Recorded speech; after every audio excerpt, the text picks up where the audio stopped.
Subito interventi compensativi in favore degli autotrasportatori sardi e certezze sulla continuità territoriale delle merci. Questo, in sintesi, l'appello emerso durante l'assemblea degli autotrasportatori CNA Affita Sardegna, tenutasi questa mattina a Tramazza e avente come ordine del giorno l'avvertenza Caro Traghetti.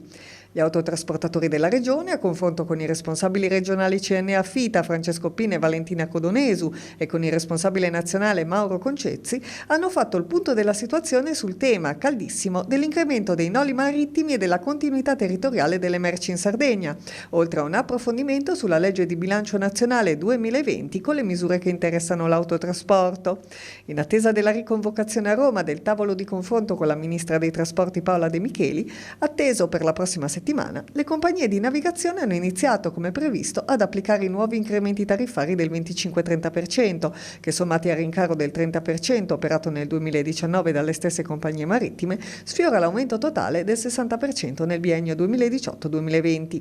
Il rischio concreto è che l'aumento dei costi di trasporto marittimo possa cancellare molte delle 2.775 piccole imprese di autotrasporto, un rischio evidenziato anche dalla responsabile regionale CNA Affita Sardegna, Valentina Codonesu, che dichiara: molte aziende hanno già comunicato agli autotrasportatori che, a causa della difficile situazione congiunturale dell'industria, cui si aggiunge la forte concorrenza da parte di produttori stranieri che beneficiano di condizioni di trasporto più vantaggiose di quelle italiane e sarde, per l'anno 2020 non riconosceranno loro nessun aumento tariffario. C'è dunque una fetta di operatori che non riuscirà a sua volta a farsi riconoscere i sovraccosti che dovrebbe sostenere per il caro traghetti green. Le prime risposte importanti, ci si augura a questo punto, potranno arrivare la settimana prossima da parte del Ministero dei Trasporti.